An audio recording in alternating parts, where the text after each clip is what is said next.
Welcome back to my channel. As you can see by today's title, it's about performing for love. Performing for love is actually one of the worst things you can do as a person, but I'm always advocating for the women because a lot of women need to be told that they are worthy of love inherently. Performing for love is one of the worst things that you can do as a woman, because it really tells you or shows you that you don't know your worth as a person, as a woman, as an inherent being. Not knowing your worth and thinking you have to perform for love in the sense that you start over giving, over calling, over bending over backwards for someone to love you is such a horrible space to be in. And I feel like the reason why a lot of women do that,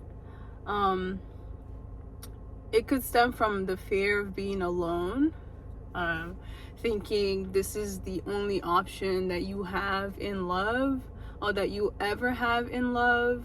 So definitely don't want to be operating from that space of mind. Performing for love should not be something that even crosses your mind. If a person, as a woman that's attracted to a man, if you start to feel yourself, over giving, taking the place of a man by calling, over pursuing, taking initiative all the time, cooking, cleaning, being a whole wife when you're not even a girlfriend yet, or even if you're, I guess that's a debatable topic because a lot of people want to say, oh, because you're a girlfriend, you should be ready to do all this for your man. But with maturing, you realize that each stage comes with its, I guess, benefits. So if you want the premium package, you have to subscribe to the premium package. But if you're in a space where you're all the things that I mentioned, being a housemaid for a man and overperforming just to earn his love, that inherently affects your self-esteem. So if a man starts to put you in the space of like overperforming for love, that's, you should definitely take a step back, be able to take a step back, reevaluate, definitely talk to the person as well, realize what shortcomings are arising in the relationship and see if they can be more of a mutual understanding or ground between you guys. And if it's not something that that can be agreed on, then you have to pack your bags and leave. Because again, performing for love, if you do that over a period of time or over the entirety of the relationship, or if you're always pulling the weight of the guy, you're always going to find yourself feeling undervalued and not genuinely seen, because as women, we want to be appreciated just for being. We want to be seen just for expressing ourselves. We want to feel loved just because, you picked me. Like, if you didn't love me, why are you here? Why did you pick me? Like, not to be mixed with a pick me show, but why would you choose to love someone that you're gonna end up making them perform to earn the love that you should be giving freely? Performing for love can become very toxic as well. Like, it can, if you're giving so much and you're not being met from where you're giving from, that can drive a woman up a wall. And we see it happen all the time. And that's where you also see women say, oh, I've given so much, I can't leave him.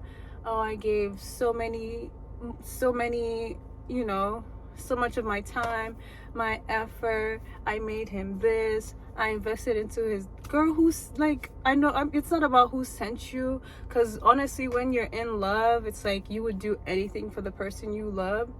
But pull the emergency brakes.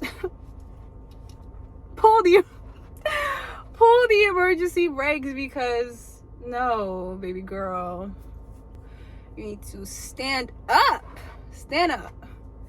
and not allow a man to drag you down. You know, the only type of man that would allow you to overperform for his love is a type of man that's a user, a manipulator, that doesn't see, you know, you in his future, but he won't really tell you that. He's putting you in placeholder status until, you know, he finds whatever is better. That's not always the case, but more often than not, a man cannot say no to an easy target, you know? And, you know, women, a lot of women are just vulnerable, susceptible to being used by men like that. Like, you ever notice how in the beginning of the relationship, you're like light, you're just you're not really expecting much, but then your partner or the person you're seeing at the time is like showing up, present, calling you, texting you, and then all of a sudden you just feel this difference in their pursuit of you, and you start to think to yourself, oh, maybe if I chip in a little bit or start showing up the way he's showing up, his attention will come up more like it used to come up, or like it used to be, or the level of affection, attention, time, effort he used to put into communication and being present will increase if you increase yours as the woman. But rarely does that ever work. And love that requires performance is not secure.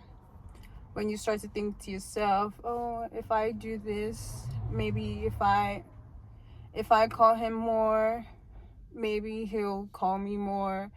If I start texting him more, maybe he'll text me more.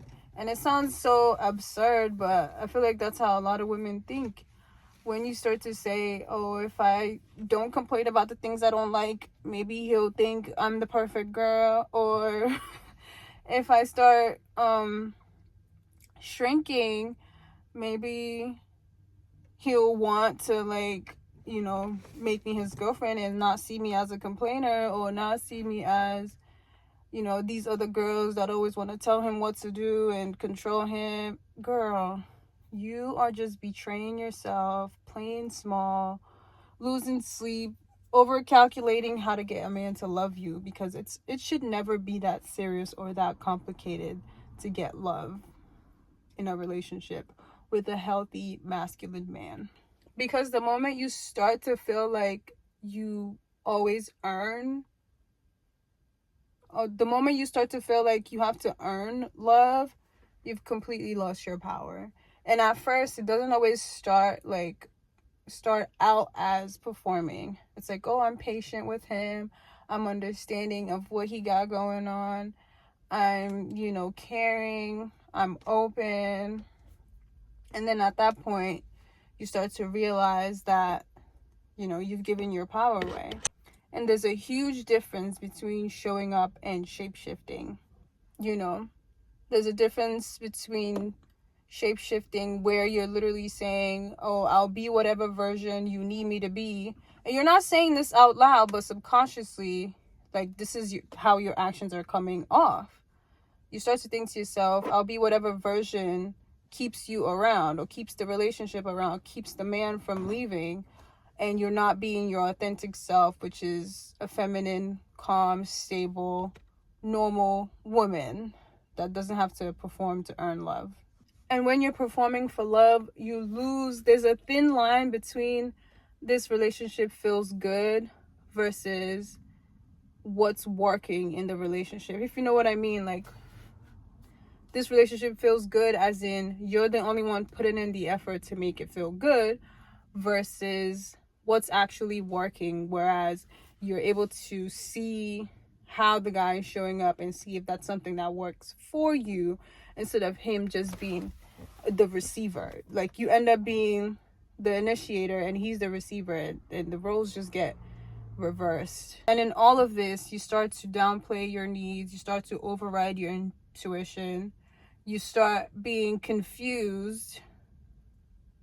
Like, the level of confusion just increases, because you're like, I didn't have to do any of this to get loved in the first place. Why do I feel like I'm operating from a space of performance to be loved by the same person that loved me so willingly and effortlessly in the beginning?